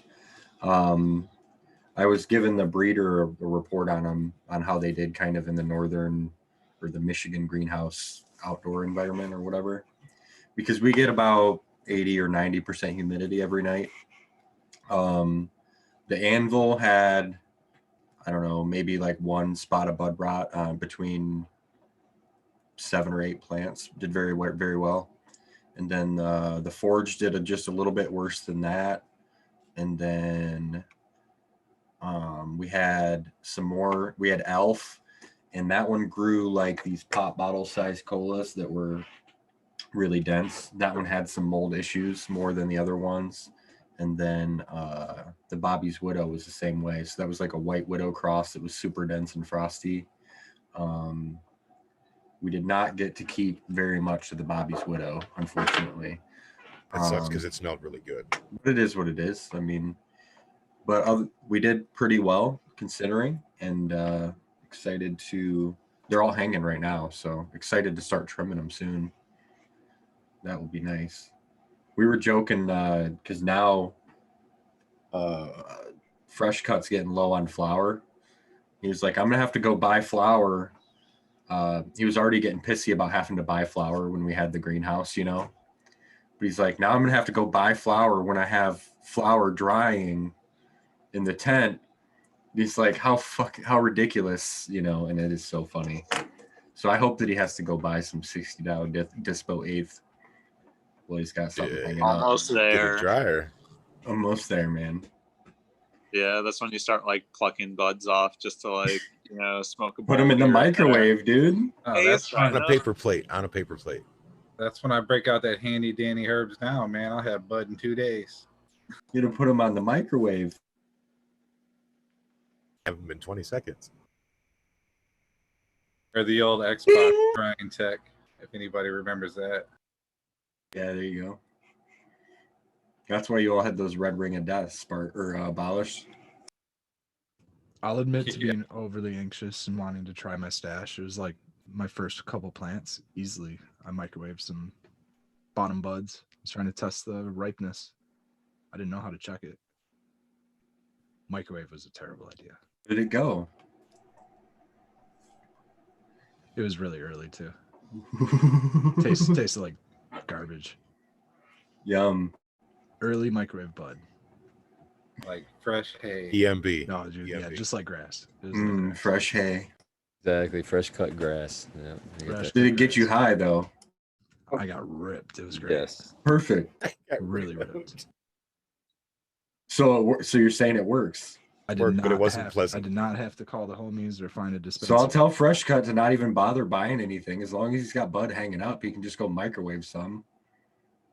It won't taste good, but You could actually there's an actual store here in Jackson. What's it called? his wife's gonna kick my ass. That you can buy those You can fight too. you can buy those dryers there. I think it's their only outlet store you can actually buy them at. It's right here in Michigan, right in Jackson. I mean, one of the hydroponic stores. Oh yeah, I forgot that guy is really local to us. Yeah, I was gonna say you could get one of those and just enough to dry a stash for him to smoke. Exactly. Why spend $60 on a fucking eighth that you're gonna blow through versus something that hey, it'll work. Or I'm saying you know a guy who might have one who's not using one, and I'm not sure. You might have to ask him. I'm not I mean, using mine it's, right it's now. personal smoke. got You could this always damn snip a crack. bud. Toss There you it. go. There you go. Fire. See the power of the circle. Yeah, that too. It's important. If only you were Yeah, that too. if only you were 2 passes of a joint away, abolished. Right. By the time he gets back, his cannabis is going to be dry. I hope not. It's 60-60 in there right now. I didn't even go and check stems today. I was like, shit, there's no way that's no ready. way. No way. I'm gonna call bullshit because I recall setting the cruise at 85 miles an hour on my way to go up to my mom's, and Sequence was super comfortable with it. So I know he fucking drives fast. I know it don't take that fucking long. He fucking flies, dude. That caddy gets going. The dry temp right now is 62 degrees and 60.3% humidity. Get a live look in. That's cool. Yeah, I'll bring a barrel. I'll send you back with some fish tank water. Oh, perfect. That didn't sound like a happy oh perfect. Swell. I would need well, I don't know how much fish tank water do I put to 55 gallons of greenhouse Just- water? Whatever he gives you, you just dump in that fucking thing and fill it up with water and water the fucking plants, dude. It doesn't have to be crazy. But I got 4 of them. Use it like a big Yeah. tea Just spoil dose, one of 'em. like whatever. Just bubble that shit in a massive batch of however much water you need. Yeah, to be safe, you probably should bubble air through it, but I'd say fuck it. You're putting it through a line. It's spraying pretty fine. It's gonna Yeah. get aerated that way. Yeah, Sequence, when I start using it, I'm not bubbling that shit. That seems like way too much extra work. Sequence, I had a stoner realization for Fresh Cut Farms, and it's Bring kind it. of a win-win situation. You ready? So if he trots his happy ass out there and trims all that up nicely, he's going to have enough scissor hash to be able to make himself a nice little disc to be able to get down on. How's that sound? True. Win-win. I couldn't get him out there today. He was laying around. Well, that's why he's not smoking tonight. He'd be smoking swell if he'd have been working swell. Dro says, tell him to stop complaining. I gave him rosin. And he doesn't own a rig, Dro, so I'm trying to get him to trade flour for the rosin instead of because I'm like, you don't want to top bowls with it. It's too good for that. You just Yeah, got to. man. I'll give you some of those trop cookies that I've been taking pictures of, and then you can give me Dro's rosin that I can really appreciate a lot in this rig right here. I just appreciated some at hash time, and I don't know. We'll get it done. I think we'll get that deal done. It's a quantity issue. I'm gonna make him trim it and then give it to him. I think Exactly. Win-win. win-win situation. I'm really jealous of the setup behind you there, Easy. Are you? He's got like a fish store there. Oh my god, I can't believe it took this goddamn long for you to Thank you, comment. Spartan. Oh my Oh god. no, I've been admiring it the whole time, like trying to figure out what kind of fish that is. I'm guessing that's zebra Daniels, long fins and short fins mixed. Yeah, those are definitely Daniels back in there. Honestly, this is my brother's fish tank room, so he's been into fish for a really long time. And honestly, before I started my business, I was working at an aquaponic farm, and it was really cool. I was raising perch, and he's always been into fish tanks, so he kind of actually helped me learn that part because I was always into the gardening aspect of everything. So this is his room, his happy place, and his hobby. So I don't really honestly know all the stuff, but it's pretty impressive. What's he do with his water when he changes it out? Does he use his water for anything? Honestly, he doesn't grow or anything, so I think he dumps most of his water out the back. So I bet you the back is looking awesome. Just a guess. He's got his weeds are out of control. He did put in a cinder block like vegetable garden that I think he might be dumping his water on, but he does have things are out of control back there. He's growing cinder blocks. No, he put in like he used cinder blocks to build a raised bed. I just want to say cheers to the 163 people that are enjoying the Michigan Bros Ichthyologist show. I'm your host, Scuba One, and we'll be talking fish all evening. Please give us a like. Thank you very much. Very, very good word drop there. We're all freshwater here too. Hashtag, right. hashtag ripped me. Bosch says you got it right. Yeah, we had an ichthyology class in high school. See, someone else knows that word. Thank you. Oh yeah. I'm smoking that diamond dust that we got from Miss C's work. Yeah, that's Talk got about me that high. for a minute. Talk about that for a minute. You guys got to go to an event. Curious what you think of this flower. I'm having trouble keeping it lit, but it's getting me really stoned. Yeah, I'm still wearing the shirt. I still got the free shirt on. So Yeah. talk to us about it, Spartan. Where'd you guys go? Jesus. Right here. I'm so fucking high right now. You want me to recall this stuff? Here, Ann Arbor. There you go. You got the package right there. Michigan Supply and Provisions, but their Instagram is only Michigan S&P, I believe. And so we go in there, and I jump out and see Sequence, and man, I keep forgetting his Instagram Fresh name. Cut. Yeah, Fresh Cut Farms. Thank you. And I keep wanting to say his real name. And so so I jump out, and we go in there. And it's pretty I was impressed first impression when you walk in. It's like pretty modern, you know what I mean? It's got the hardwood floors. It looks nice. Looks real nice, clean. They had a wall that you could draw on with these paint pen looking things. I don't know what the hell it was. I didn't partake in the wall, but Sequence can pick up the story there because he did partake in the wall. They gave us a t-shirt. The You had to check rolling in for your contest. license. Yeah, so they were supposed to have a rolling contest I was trying to do. Oh, that was when we left the lobby. Yeah. Oh, okay, yeah. So we're still in the lobby in your story. Okay. So now you got to pick up for you put the mission. You're I did. We where to put Miss C is gonna fucking kill you guys, man. Well, put the if she wanted a better job, she could be here right now. And she put could the. Well, I was reading the chat and replying to our viewers and stuff. But yeah, we wrote the show tag on the wall. Fresh Cut wrote on the wall. I took pictures of it. I wrote up a nice synopsis, and we put pictures on the show Instagram as well. Then when we went inside, we got buzzed inside, and everyone was super cool, super nice. Miss C was in there. I took a picture of her. There's a picture of Miss C in there with her mask on. That's on the IG. The lighting in there was super cool. So like they had glass on shelves, and it was really interesting looking under the lights. They had a lot of swanky glass. Yeah. I really like the display picture on those. Make sure you go check the pictures out. I think it would be way cooler to go. I wish they would have had product in the cases, even though they weren't selling it to us there. Like the concentrate case was empty and stuff, but it looked like it was lit really well for jars and stuff to be put in there. And I bet it would look even cooler if they would have had some jars in there. But the cases and everything were super cool the way they were put together. And they had like iPads on them and stuff. It was a really impressive layout in that place.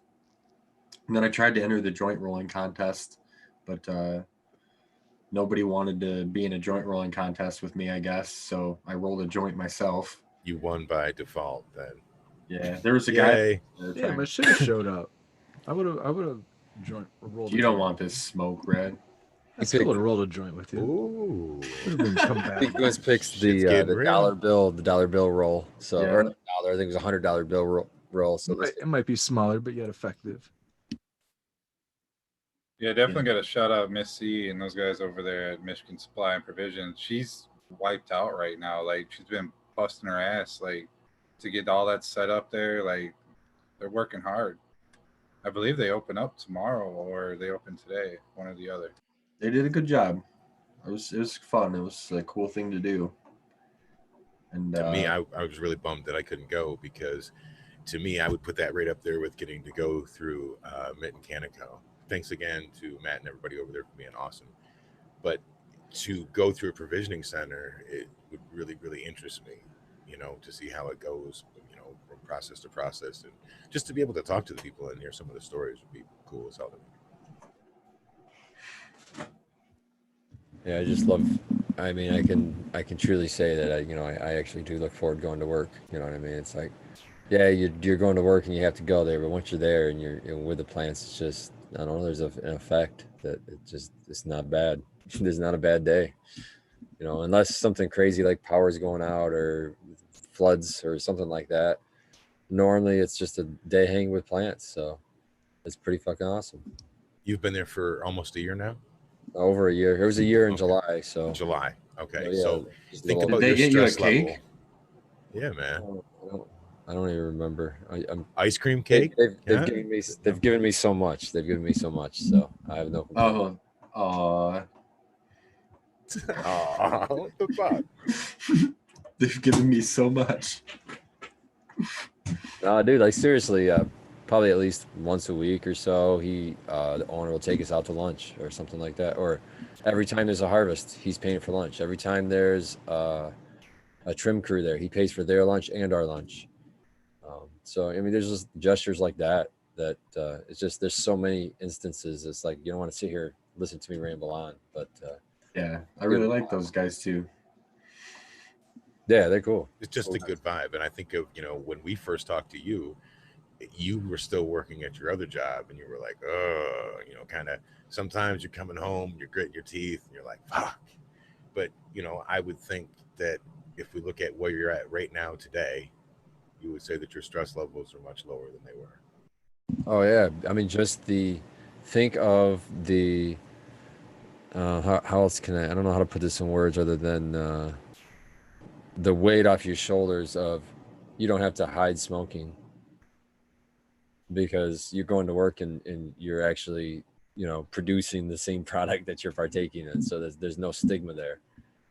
I mean, that's huge. Can you take smoke breaks there? Yeah. Yes, it put the sunglasses on the Yeti. Yes, dude. Yes, you can. You can't be in the facility, but you can take smoke breaks. That's great. Yeah, that's like a recharge for me. Yep. Could work all day, like doing tedious things if I can get my smoke breaks in, Yep. We can go out on lunch and you can smoke or whatever you want to do. Dab if you have a little portable whatever. I don't want to shout out too many names of different companies. I'm not gonna be- Lanyard boy, yeah. But yeah, whatever you got, it doesn't matter. Edibles are okay, whatever. Be careful with the edibles, folks. Sometimes those can get a little different. I'm just saying you're not going to be judged. I've been eating some of Yeti's out Yeah, I of got them. Holy shit, dude. I got They're hit very pretty strong. hard with the lunch I had this week. Some pulled pork that my friend, the Baked Angry Baker, gave me. It said medicated on it, but he regret to inform me how medicated it was until the next day. I guess there was about 3,000 milligrams in the pork he gave me. Oh, Jesus. Yeah, I didn't eat much. I ate probably a quarter of it, but I mean, I was trying to do measurements. You just knew better. I was trying to be productive the rest of the day, and it was just a big brain fart, fucking You had fog for the rest of the day. You had 800 milligrams. And he barred the door. That's a ride, man. Yeah. Right No on. thanks. No thanks. I wouldn't sign up for that. No thanks.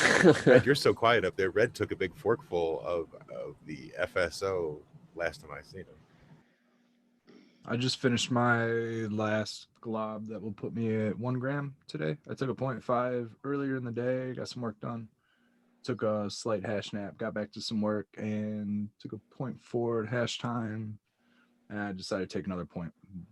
So I'm a little over a gram for the day. Right on, Red. I'm jealous of how accurate you guys are with your dosages and stuff. Whenever I try to be easy with it or whatever, I end up squirting too much, and then I don't want to waste it, and I got to take it. It's always fun.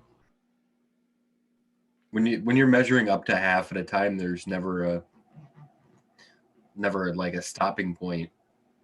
That's like as much as you can adding. fit on Red's. Yeah, you just add until you can't anymore. Like, holy shit, I'm filling up this tiny little hash spoon. Speaking of that, I forgot to mention, Abolished. I appreciate that Kool-Aid the other day. It hit me about halfway home, and I was like, "Wow, that's some fucking." I'm feeling it. That's fucking impressive. So I tip my cap to you, sir. That was a good one. Thank you. The FSO has been going into all my edibles, and it's making a world of difference. I think it's just it activate like you really when somebody says like there's whatever 10 milligrams, it's a completely different thing between distillate and FSO. Holy shit, just a little bit of FSO is a lot.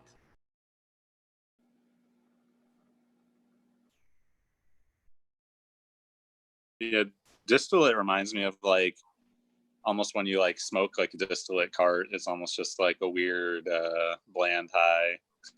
Whereas yeah, when you get, you know, RSO or FSO or something that's full spectrum, it fucking knocks you down, gives you that full effect. Never really felt sick off it either when I've like quote unquote did too much. Like a distillate edible, I've gotten so like blown off it to where the room was almost spinning and I felt kind of sick to myself.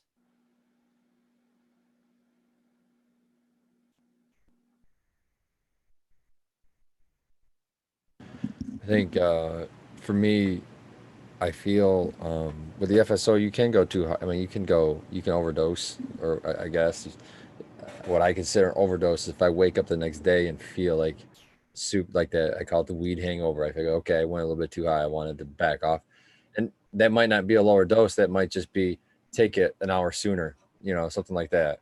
That way I can sleep through that. Dude, I didn't even think of that, man. But I like to wake. It's just like I seem like I wake up so better rested and refreshed off that full spectrum oil. It's like I just love that stuff. I mean, I attribute half of my high right now to it. My face is half numb, but I feel. I like the days when I do that on purpose. Going to get my capsules. Yeah, but I don't know if that means I have a problem. You know what I mean? It's like, and I'm purposely like I'm gonna wake up tomorrow stoned. It's just a recreational thing. That's where you go from medical to recreational. It's not like it's a bad thing. They're both legal in this state. Do you guys consider the weed over like debilitating? Like, do you try to what's your cure for the next day weed over? No, I did it yesterday on purpose. Mm-hmm. Then I just woke up and ate breakfast and did my day thing. I was just all right. Don't gotta wake and bake.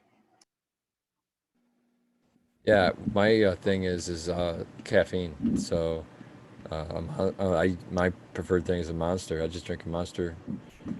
0 calorie Monster is what I like to drink, and it's that usually cures me right away of that little hangover feeling. But I do have that. Remember that CBD FSO I made? I have a little tube of that left. So if I feel like I went a little bit too high, like I'm a little bit too high on my FSO at any time, I can squirt a little bit of that in a capsule, and that'll help level it out. It keeps me from smoking joints all day.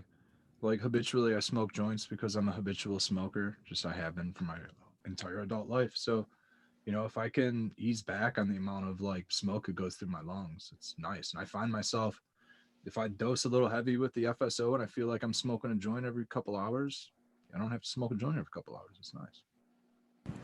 Yeah, that's exactly what I do. Is like once my tolerance gets so high on smoking, I try to just do edibles. So that'd be mostly FSO, or if I have a cookie made or something like that. and just get by with that and replace my smoking for like a week or 2 weeks, and then start smoking again and maybe bring off the edibles. Because I think you build up different tolerances because they are two different chemicals. It's like when you smoke, it's delta or it's THC, the delta 9 or whatever. But instead of being a delta 9, when you ingest it, it gets changed to like a delta 12 or something like that. So it's like a different form. So I'm thinking that you can have different tolerances. So that's kind of how I try to manage it without having to actually totally not have any at all.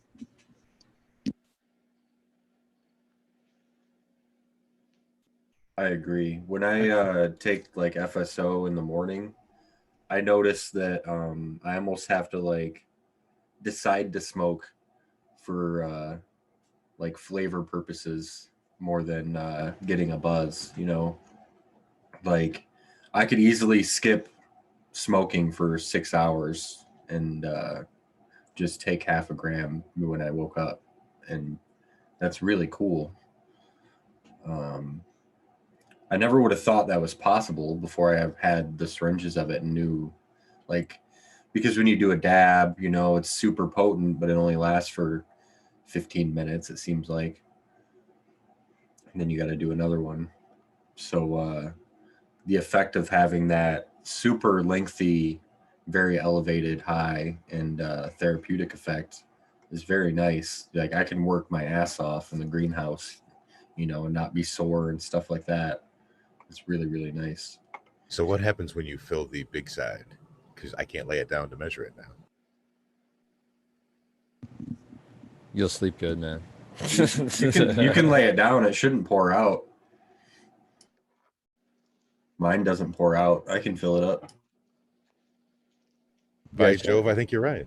I say I try to get the consistency down to like where there's barely any alcohol at all, just enough for it to come out of the syringe, but it'll still hold onto the sides of a capsule. 0.83. So 0.83 minus the tear of 1/2. I already teared it. Okay, yeah. Yeah. Okay, well, yeah, that's a hell of a lot. That's more than I would take. Night. 0.5. Right. Yeah, 0.5 is what I usually stop at.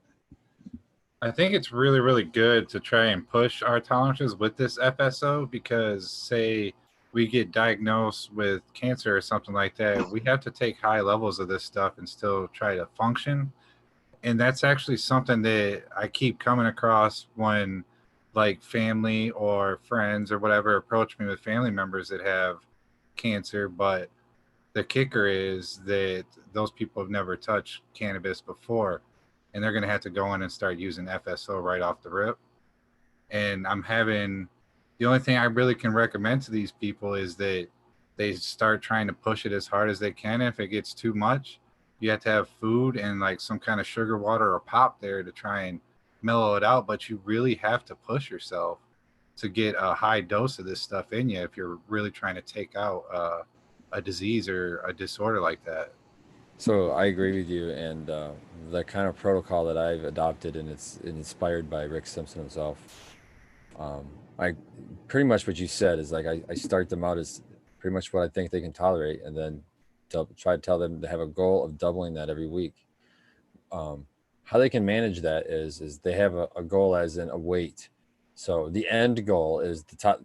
This is kind of a reason why I don't go above 0.5 also is that the end goal is you want to get to the point to where you're taking the 0.5 gram a day. Well, I can take a 0.5 gram in one dose. So I know that I can do that protocol pretty easy. If I can just have to take one pill a day, I can handle that. But most people can't start at that dose, like you said. So yeah, that's what I tell them to do. Just start out really small and double it every week. So if you're taking a grain of rice size for the first week, the next week is 2 grains of rice. And then next week you start weighing it and you just keep doubling it. And if you double it one time and it's way too psychedelic or too high, it was too uncomfortable for you, back it up just a little bit, but just make sure you don't back it down to any lower than where you already were at, and it'll build. Or breaking it into more doses. Yeah, and that's exactly. I always suggest to take that number, like that 0.5 that I said I could take in one dose. You don't even need to be at that point. I always suggest to break it into 3. because everybody usually eats 3 meals a day. So it's easy to know. Just say, hey, every time you eat, just take your medicine at the same time. So just break that into a third each time. You don't even need to be at a half a gram. So it won't take long to get to the dose that you need to be effective for cancer. I've helped 3 people beat it. So That's good advice, because if they take it while they're eating, it won't hit as hard either. exactly, that helps that bring it down too. It's like all those strategies that try to make them as comfortable as possible, especially people who aren't used to it. It's usually older people. They don't want to get blown out. They're terrified of that. And automation is freedom asked, why don't we or why don't I ask them to take it right before bed? And what I'd be worried about is, especially with a new person, is them waking up with an absolute like anxiety attack, freak out, and giving himself, you know, a heart attack or whatever, because FSO is powerful.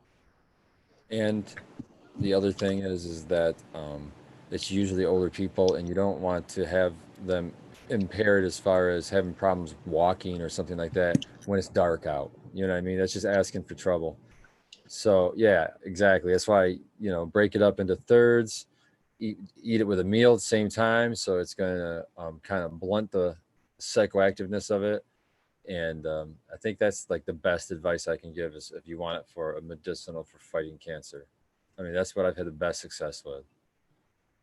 What do you guys think about adding a CBD isolate to it to bring it up to almost like a 1-to-1, or like maybe even boost the CBD way higher to, I guess, mitigate the stoned effect of the. I think it's a great strategy. It's a great strategy.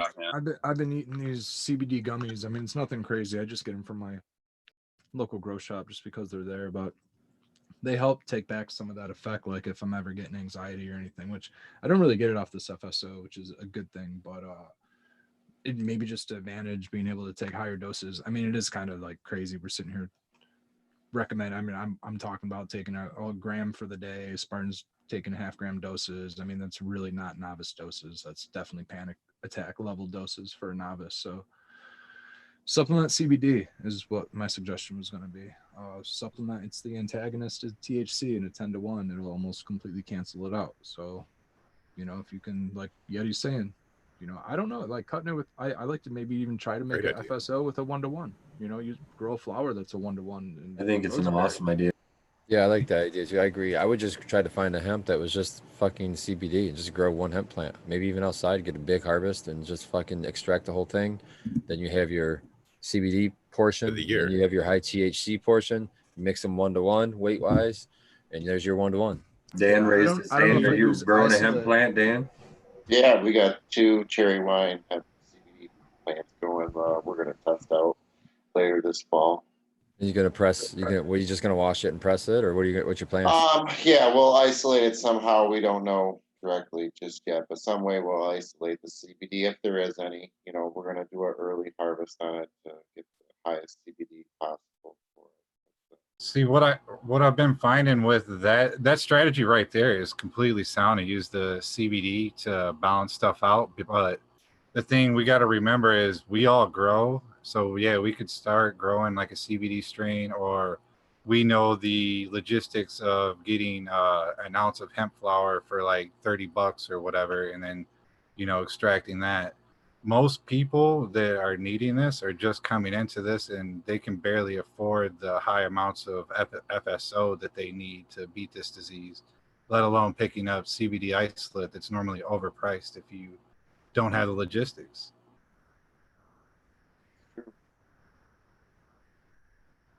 It's just something a lot of people have approached me over the years and whatnot, and I deal with, and it makes me feel terrible. Like I want these people to have help. You know, I wish they would have started cannabis earlier in their life so they could get more of a jump start on this. Yeah, for me, when I get people reaching out to me too, and the best I can offer is I offer them where I learned how to make it. And I'm like, look, I can't supply. I mean, it's a lot of times it's in red states and stuff like that. I'm like, look, I'm sorry for your what you're dealing with. I said, but it's not a death sentence. There's hope. Here's a website that got me started on learning this. Check this out. You know, phoenixtears.ca. It's Rick Simpson's website. There's a video on there. Just watch the video. I mean, it gives you the information you need, and just start there. I mean, there's steps you can take. You can make it yourself if you're in that need. It's not, I mean, if you know people who are growing or you grow yourself, I mean, you could use just trim. It's not, if you know any growers, they'd be more than happy. Usually, I would think any of us for sure would be happy to be like, oh yeah, I've got some trim. If you want to make some RSO, here's some trim, just have it, or give me $5 or whatever. But you know, it's not difficult to find, or even just grow some autoflowers in a pot in your fucking living room in the window. I mean, there's not really an excuse to not be able to just produce your own. So if you're in a dire situation, you should be able to be okay. I remember the CBD used to be the really hard thing to dial in, but now with like all these states growing huge fields of hemp, like it seemed like I've heard some crazy low prices on like CBD isolate and distillate and flower at the end of last season. I feel like it's just going to keep going that way. Well, that's what abolished. What was it? Was it like $30 or something for the ounce for that CBD flower you got? Yeah, dude, and that was like one of the higher end ones. You could have got cheaper. I think they had $25 ounces or whatever. Like that stuff, the hemp flower, they have so much of this shit just stacked up. I mean, they can't get rid of it. I had a guy message me and tell me he could get me bulk CBD isolate for $2 a gram. So if he can get it to me for that price, that means he can get it for half of that price. Yep, I've heard like $100 to like $300 for an ounce. I think I would like to. I'd like to try to either source the flower, right, high CBD flower, hemp flower, or grow my own, and then run a FSO out of that, and then either homogenize that with a high THC or just have the high CBD oil. I was reading. Well, that's a good idea. I apologize if anybody said that or not, but that's what I like. That's what I did. That's what I got. That's where my CBD FSO came from. Is I ran some. Abolish had me run. I think it was a couple ounces of some CBD flower. It had testing on it and everything. It was fucking awesome, and ran that shit, and I got a fucking great return on it. And I just kept a little, like, I don't know, it was like a half a vial, but that stuff was great. That's what I'm saying. The roseberry for. I have at least a couple 100 grams of roseberry, so I'd imagine I'd be able to get a good amount of FSO off that. Is anybody still growing Canatonic 4? Sorry, Yeti, what was it? Canatonic 4. I remember that was like an awesome one, and it seems like I haven't seen much of it as of recent. Like last couple of years, seems like it disappeared or something. That was a badass cut, and from what I was told for the people that were growing it, it just wasn't yielding. But because it was so good, you know, they were pushing it or whatever at the time. But it just you can't compete no more because it's like Girl Scout cookies or whatever. It just a bunch of little buds. To me, it was really good. It had like a fruity funk to it, in my opinion. And I want to say it was one of the first couple crops I actually grew with Jax. You know, it almost prevented me from going to the hospital during a time where I probably should have. I used to dive in high school, so I did a running shallow, what I thought was going to be a shallow water dive off of a dock up north on like Lake Charlevoix and into a sandbar. I was, you know, drinking all day and just decided to, you know, the docks on those lakes are like 6 feet out of the water. So I was thinking I was going to do it. And I dove right head first into a sandbar, kicked myself in the back of the head, you know, blew out my back, and it ended up really, really affecting my neck, spine, shoulders, the whole nine over there. Over the past 5 years, I've dealt with headaches and all kinds of different, like, just effects from the injury. That Canatonic, I was smoking. I had that just harvested. I had a couple jars of it. It's all I had with me that weekend, and it's all I was smoking that weekend. I was up walking around, no problem, for like that entire week. Didn't really hit me until the week later when I kind of ran out of the high CBD meds, and everything started to kind of lock up on me, and it was a really rough situation. It didn't look like CBD flower from what I remember. Though it was literally like the first cannabis I seen that had the cake look to it. It just was caked in resin. Yeah, you would swear it was regular bud. It just looked. It was fun. Like, it smelled nice too. It was it made amazing tasting hash too. Like I remember smoking hash from various different processors, Canatonic, that was just like, it tasted like zebra gum is the best way I could describe it. I mean, that's what me and my friend said. Well, now I Cherry want it. zebra gum. Oh man, Zebra gum. That is a nice flavor drop there. Yeah, is that You still had to That say- flavor that you had to lasts say 25 that? seconds. That's how long it lasts, and then it turns into like ick. But for 25 seconds, it's really good. Perfect. It had really big, not fluffy, like really dense buds, in my opinion. To me, like any other plants that I've grown that are high CBD kind of resembled like sativas in a way. And they're a little, larvae, a little fluffier, a little more difficult to manage as far as trimming goes. Just leaf to bud ratio is just a lot higher. The Canatonic was just a lot. It was shorter, squatter, in my opinion. Grew denser flowers and frosty. I loved it. Fragrant.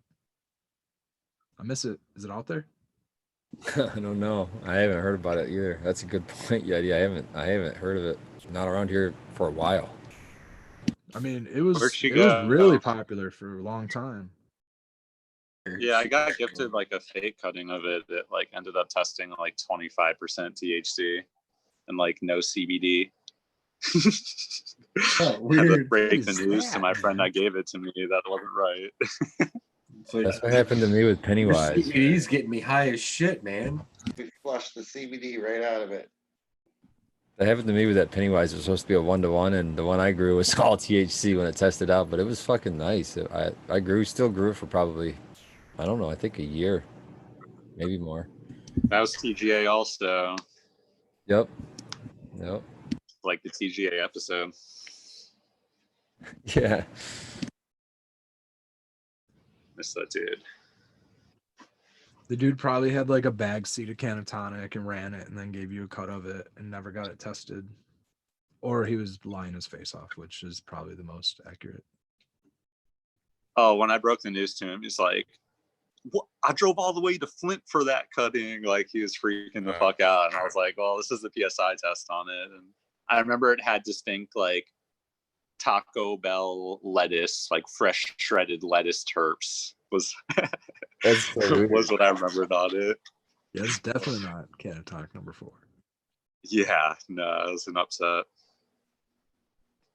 I can almost still Heartbreaker. remember that. Still remember the fragrance. I mean, it's been a long time. It's been 7 years. It's been 7 years, has it? Yeah, it's been Easily, dude. It's been 7 years since I grew that out. It's been 7 years since I wrecked my neck, almost to the date.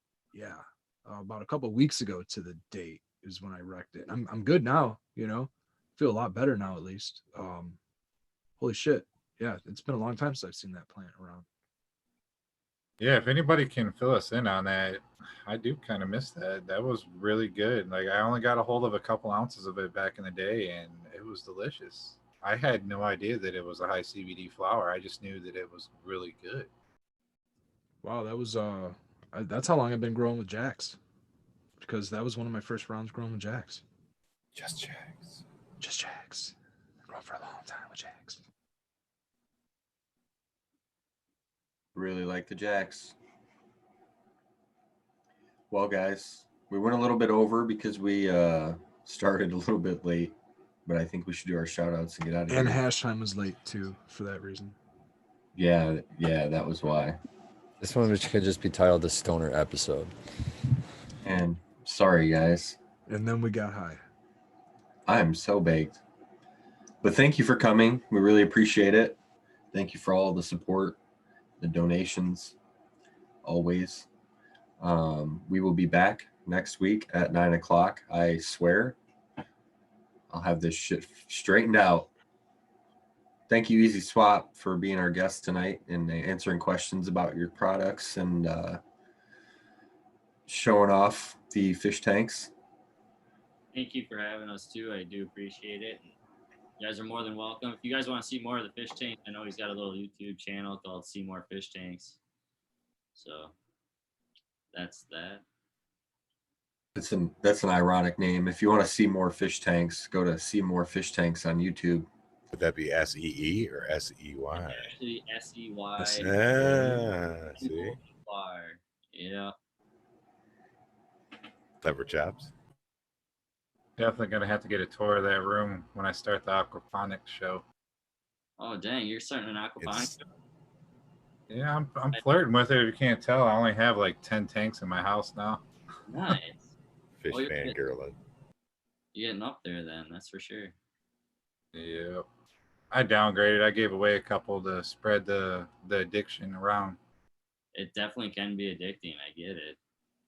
We were actually breeding little shrimp for a long time too. It was a lot of fun. Well, this house is like a purring cat. All the air It is too. air things. Oh, I sleep so good with that sound. I was gonna say it lulls you, man. It's like, oh man, I just want to go to sleep. That's so funny. Well, Easy Swap, you shouted out the fish tanks. Do you have any other shout outs? Where can people find Easy Swap pots?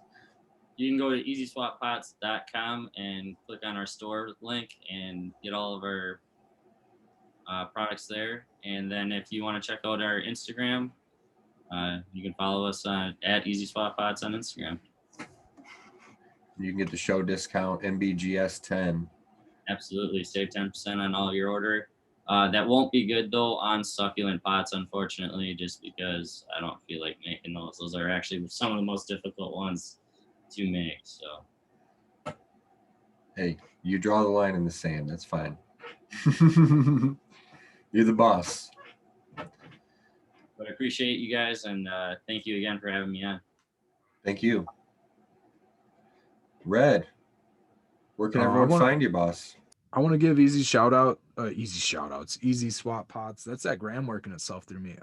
Easy Swap Pots, a shout out for just being awesome, man, and being a big staple in my garden right now because I go through your pots and I love using them. You're a big part of the in-between phase from clone to flower. You know, it's a huge gap. So I appreciate you, man. Cheers everybody for tuning in. You can find me on Instagram at Red Setter Farm. You can find me right here on YouTube and also on Michigan Bros Grow Show and the late sesh on Monday nights at 11 p.m. Eastern with Scobo. And coming back later this summer is the Frugal Forest, right, Abolish? Cheers, everybody. Hope you have a great night. Thank you, Red. Dankman Dan. Dankman Dan, you can find me on Instagram. You can find me here 9 o'clock at night with the Michigan Bros Grow Show. You can find me 6 a.m. Wake and Bake with the Groskies on Thursday. And big shout out to Easy Swap Pots, man. We are a big firm believer and user of your products. And people in the audience, if you don't know about this product, it's really, really worth your time to check it out. These guys have exceptional stuff and great service. So check them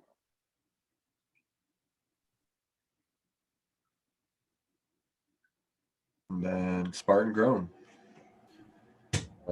I want to start out and I want to shout out Easy Swap Pots, man. I've been a fanboy from the beginning, so I jumped on board from the fucking very beginning, man. I'm still using those same fucking pots. And I appreciate you guys. I fucking love it. Love the idea. And I'm sure I'll be getting more. Shout out to everybody on the panel. You know, it's funny. Who was it? Brandon Rust said it on, and I'm totally stealing this from him. He said on the show before this on the Growing with My Fellow Growers, he said he considers every Sunday coming out, it's like his church. And that's kind of why I'm like, that's awesome. I'm using that, man. This is my church. This is me going to church. So I look forward to this every week and hang with you guys. And that goes to chat too. Growers love to chat. Thank you, Spartan. Abolish. Yeah, I want to give a special shout out to Easy Swap too. It's been awesome year pretty much here repping with you, and I gotta tell you, I can't tell you how many people that have messaged me and just thank me for getting them on those solo pots and just Easy Swap pots in general. Like, you're changing a lot of grows. Every single one of my plants is in Easy Swap now. Like, randomly I might have a clone and a solo cup to give away to somebody, but anything that I use goes in the swap pots now. So I want to dedicate the end of my show, my shout out to you guys. And I'm beyond geeked that you're our first sponsor here. That's so awesome, and I appreciate you guys so much. I love all the support and all the just repping like that. I can't, there's no words. I thank everyone too that has actually supported us and made the purchases over the last year. It's been great. Thank you, guys. Mr. Yeti Stash. Big shouts to you guys for having me on once again. Shouts to everyone for watching, supporters. Big ups on that. Got to definitely check out these swap pots. It's the first time that I'm hearing and seeing them. Definitely gonna look into them for this new little facility I'm building out. Definitely looks super interesting, man. We can appreciate all the information and everything on that. And yeah, looking forward to tuning in with you guys next Sunday. Another long work week ahead of us. Thank you, man. Mr. Skilbo. We have had one hell of a show, guys, from the late start to the long run to the jokes in between. It's always cool to see everybody on the panel and then also to see all you guys in the chat. So I just want to say growers love to you. Be safe this week. Go out, do something nice for yourself and somebody else. Until then, Skilbo1 on Instagram and Skilbo17 on YouTube. Thank you, Skilbo. Thank you, Easy Swap Pots, for being here. Thank you, Yeti, for being here. You gotta get back to work. We need more hash around here. And thank you for the viewers for being here through the stumbles and whatnot. We appreciate that very much. We will be back next week. Chat's been cracking me up. Thanks, guys.